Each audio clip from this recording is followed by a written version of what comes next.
आप सुन रहे हैं जीवन चरित्र बाबा जैमल सिंह जी। एक ऐसी कठिन यात्रा पर वो रवाना हो रहे थे जिसमें कठिनाइयों को सामना और कई शहरों का सफर उन्हें करना था। हवाई जहाज और मोटर की यात्रा के आधुनिक साधनों का जिक्र ही छोड़ो, उन दिनों तो रेल भी भारत में नहीं आई थी। अमीरों के लिए तो घोड़ों की सवारी थी, मगर गरीबों का क्या? उन्हें तो पैदल ही सफर करना पड़ता था। यात्रा उन दिनों की है जब यात्रा करना कठिन और जोखिम भरा होता था।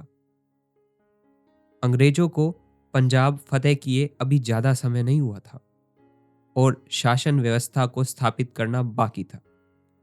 गदर का समय अभी 5 साल दूर था, पर लोगों के मन में बेचैनी फैल रही थी। देश का वातावरण अशांत हो रहा था।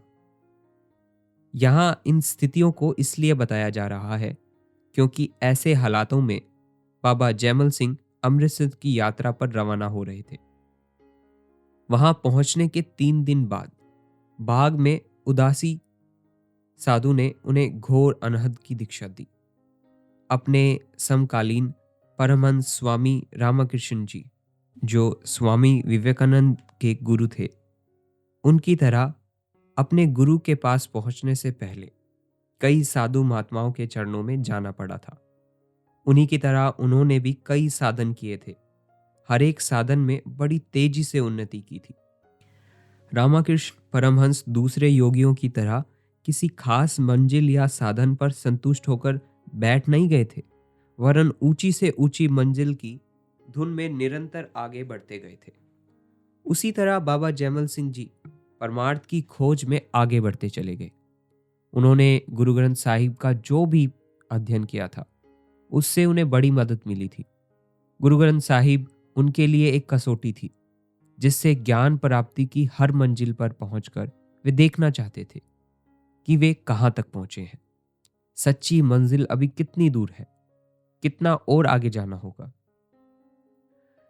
अभी तक प्राणायाम के साधन और घोर अनहद की हिलोर का आनंद पाने से उस 5 शब्दी नाम का भेद जानने की उनकी लगन और भी तेज हो गई थी।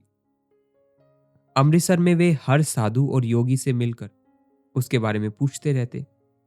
तभी किसी ने बताया कि बाबा गुलाब दास जी से मिलो, जो गांव चटियाला में रहते हैं। पंचशब्दी नाम का भेद वहां मिल सकता है। जैमल सिंह जी ने पूछताछ नहीं की और सीधे चटियाला गांव पहुंच गए। बाबा गुलाब दास जी के शिष्यों से कहा, मैं आपके गुरु से मिलना चाहता हूं। गुलाब दास जी ने तुरंत उन्हें अंदर बुला लिया। दोनों में बड़ी देर तक विचार विमर्श होता रहा। नए लड़के की लड़कपन की उम्र और लंबी चौड़ी बात को सुनकर पास खड़े पुराने शिष्यों को बुरा लगा, लेकिन बाबा गुलाब दास जी ने उन्हें बताया कि जैमल सिंह उम्र में छोटा है, पर विवेक बुद्धि रखता है, सच्चा जिज्ञासु है। बाबा गुलाब दास जी ने जैमल सिंह को समझाया कि नाम प्राणों की हिलोर के सिवाय और कुछ नहीं। प्राण योग के बारे में नई नई बातें बताई। जैमल सिंह हर नई बात को सीखने के लिए तत्पर तो रहते थे, पर गुलाब दास जी ने जो नाम की व्याख्या की, उससे वे संतुष्ट नहीं हुए। गुलाब दास जी की व्याख्या पर उन्होंने 2 ऐतराज जताए, जो बाबा जैमल सिंह जी ने उनके सामने प्रकट भी किए थे। पहला ये कि यदि नाम प्राणों की हिलोर है, तो फिर गुरु ग्रंथ साहिब में जगह जगह इसे पंचशब्दी नाम क्यों कहा गया। दूसरा ये कि नाम सभी गुरुओं ने बार बार इसी बात को दोहराया है कि नाम का साधन सभी प्रकार के योग साधनों से अलग है और किसी भी योग से साधन से मुक्ति नहीं हो सकती। मोक्ष की प्राप्ति केवल नाम से होगी। जैमल सिंह की तलाश उन्हें चटियाला से लाहौर ले गई। वहां कई हिंदू साधुओं और मुसलमान फकीरों से उनकी मुलाकात हुई। जहां भी कोई साधु फकीर मिलता, वे उससे घंटों घंटों बातें करते और नाम के बारे में उन्हें कुछ वो बता ही ना पाते थे। इतने बड़े शहर में अकेला लड़का, पैसा पास नहीं, खाने को क्या मिले, कब मिले, कोई भी ठिकाना नहीं। निरंतर इस यात्रा से थका हारा वो लड़का इस आशा पर जी रहा था कि वह नाम के भेद को कभी ना कभी तो पा ही लेगा। गुरु प्यारी साध संगत जी, आज नाम मिलना कितना सरल है जिसकी हम कदर नहीं करते। और उस समय बाबा जैमल सिंह जी नाम का भेद जानने के लिए किस तरह कठिन यात्राओं पर जा रहे हैं, खाने पीने की बिना फिक्र किए। चलिए आगे चलते हैं। निराश हृदय और टूटे हुए शरीर को लेकर वह गुरु नानक साहिब के जन्म स्थान नानकाना साहिब की ओर चल पड़ा, जो सिखों का एक मशहूर तीर्थ है। नानकाना साहिब में भी वह चीज उसे नहीं मिली जिसकी तलाश उसे थी। विधाता के रंग न्यारे हैं। जिज्ञासु को कदम कदम पर रुकावटों का सामना हो और निराशा से घोर अंधकार में डूबा हुआ दिल हार जाने को हो, तब भी इस अंधकार को चीरती हुई हल्की सी आशा की किरण झिलमिला जाती है, जिसे नया उत्साह पाकर परमार्थ के रास्ते पर वो आगे बढ़ जाता। जैमल सिंह, जो अब 15 वर्ष के हो चुके थे, नानकाना साहिब में नामधारी संप्रदाय के भाई जोधा सिंह से मिले, जिन्होंने उनको बाबा बालक सिंह का पता बताया, जो हजरों में रहते थे। हजरों अटोक जगह के पार आजाद भारत की उत्तरी पश्चिमी सरहद पर बसा एक छोटा सा गांव है। परमार्थ की खोज में निरंतर असफलता एवं निराशा से बाबा जैमल सिंह जी हताश नहीं हुए और इस कठिन लंबी यात्रा के लिए तैयार हो गए। पहला पड़ाव उन्होंने अमीनाबाद में किया। वहां से शाहदोला को रवाना हो गए। शाहदोला से आगे झेलम नदी को पार कर जैमल सिंह टीला बालकनाथ होते हुए रावलपिंडी पहुंचे। इन सब जगहों पर थोड़े थोड़े दिन वे रहे। वहां साधु और फकीरों से मिलते रहे। सिखों का मशहूर तीर्थ पंजा साहिब, जो गुरु नानक साहिब के एक अद्भुत चमत्कार की यादगार है, वहां से बहुत दूर नहीं रह गया था। यद्यपि वहां पहुंचने के लिए रास्ते में कुछ फेरबदल करना पड़ता, फिर भी वे वहां पहुंच गए।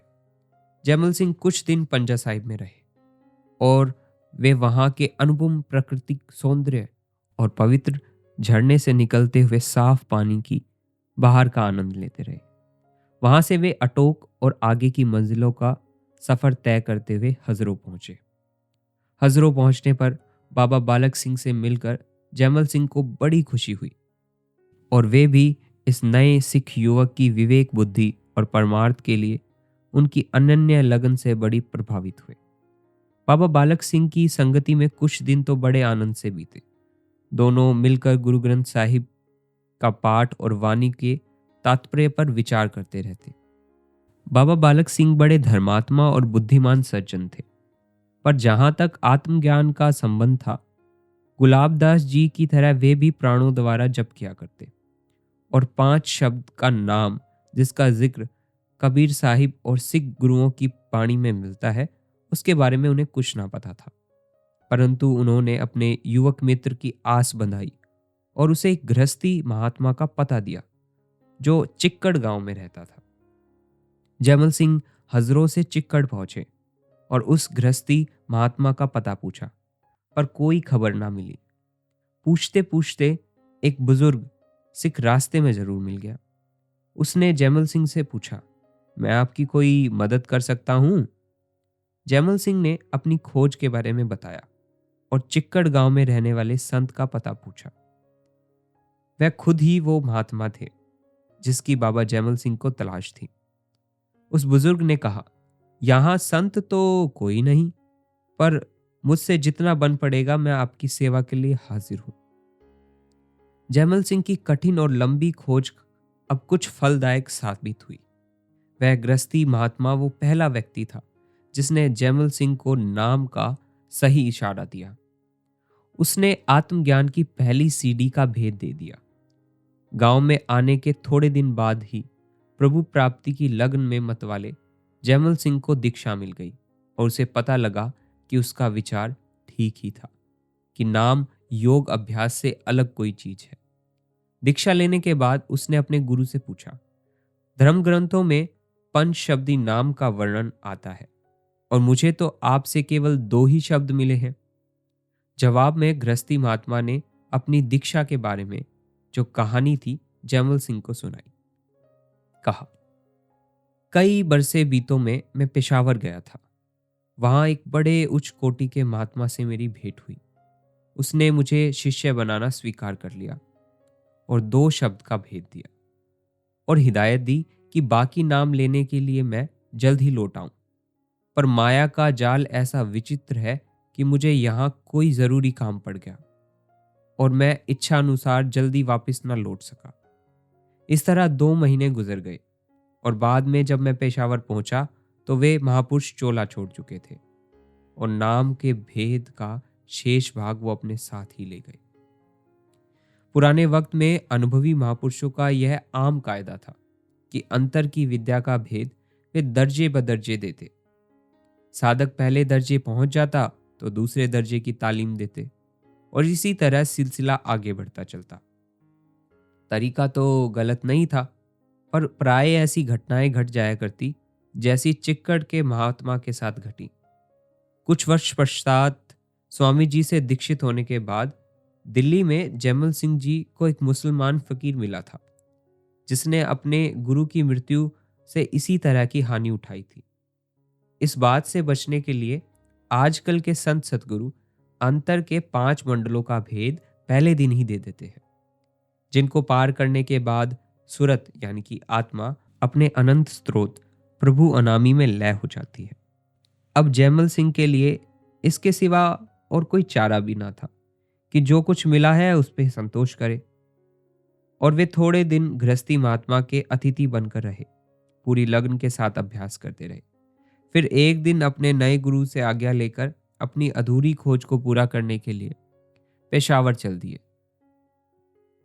उन्हें यह तसल्ली तो हो गई थी कि जो रास्ता अब मिल चुका है वो ठीक है, पर वे ऐसे व्यक्ति नहीं थे कि मंजिल पर पहुंचने से पहले दम लेते।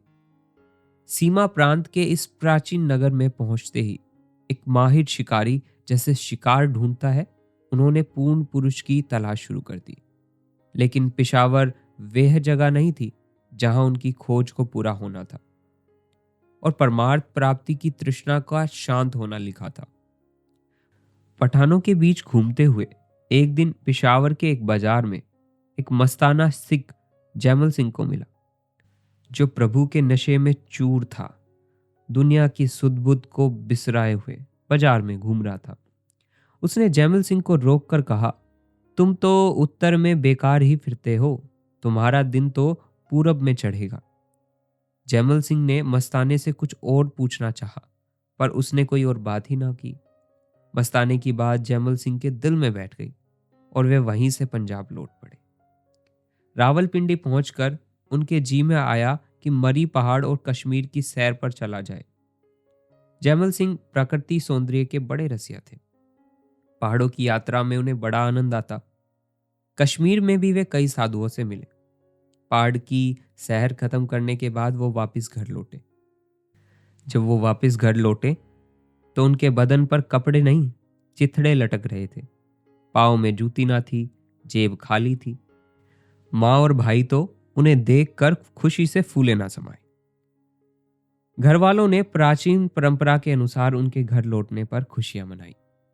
गुरु ग्रंथ साहिब का पाठ रखवाया, प्रभु का गुणगान गाया, पड़ोसियों में मिठाई बांटी और गरीब मोहताजों को खाना खिलाया।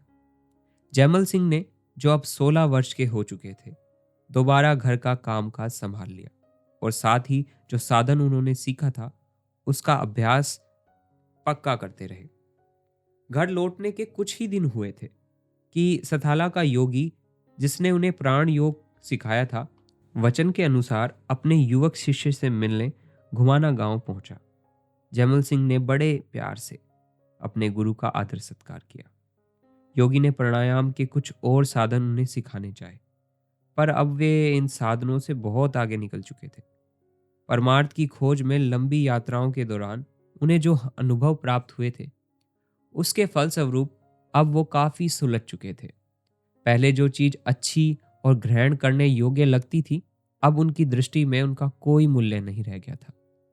बहुत से योगियों के संपर्क में आने के बाद उनके मन में यह बात बैठ गई थी कि हठ योग की क्रियाओं से अद्भुत शारीरिक शक्तियां और सिद्धियां तो मिल सकती हैं, पर उनके अंतर में पूर्ण शांति और मोक्ष नहीं होगा। उनकी यह पुरानी धारणा दिनों दिन बढ़ती चली गई थी। मुक्ति का पथ कुछ और ही है। अब उन्होंने एक ही लगन लगाई थी कि जैसे भी हो 5 शब्द की दीक्षा किसी अनुभवी पुरुष से ली जाए। काल का चक्र अविरल गति से चलता रहा। जयमल सिंह एक ऐसे व्यक्ति न थे जो निठल्ले बैठे रहते अथवा अधूरे साधन से संतुष्ट हो जाते।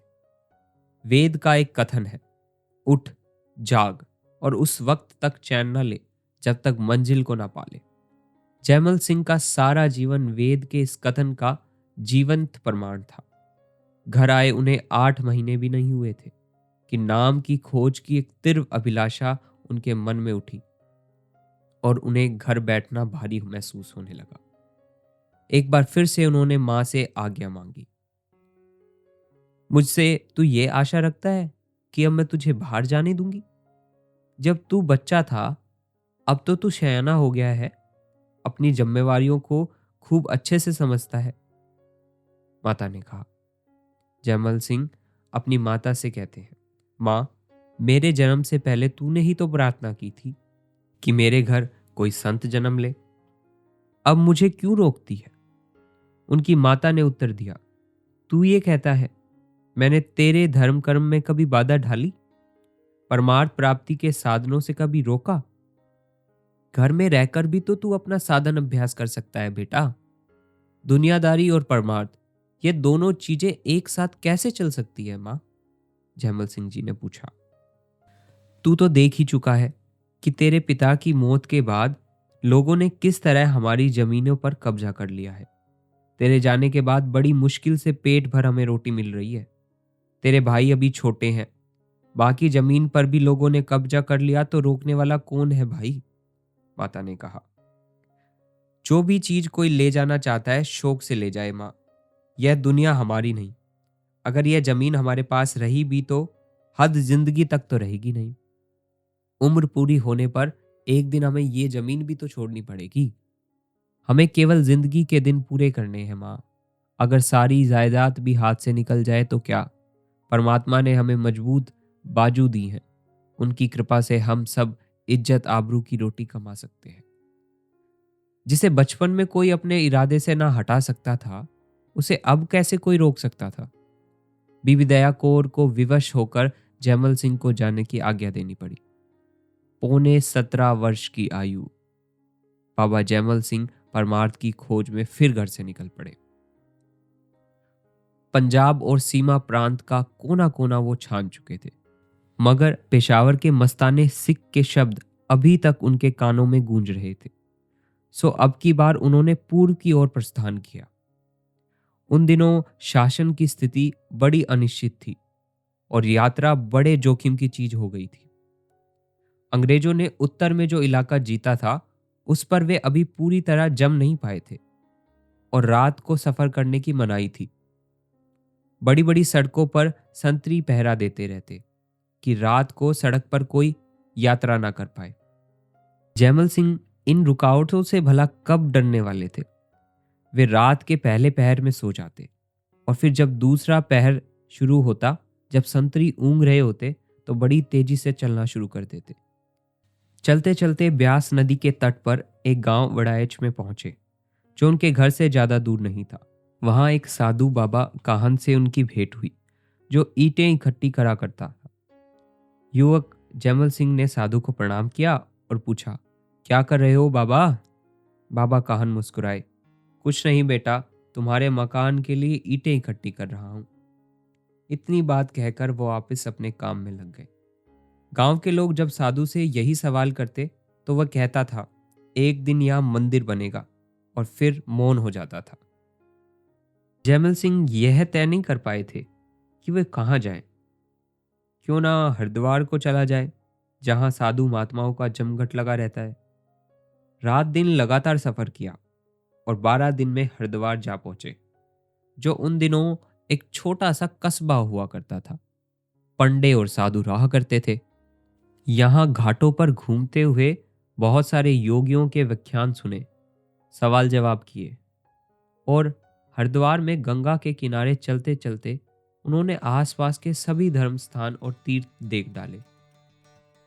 तब जाकर तपोवन में खबर मिली कि 150 साल की आयु का एक साधु है जो घने जंगल में निवास करता है। बड़ा सिद्ध पुरुष है, पर वो किसी से बात नहीं करता। शेष भाग।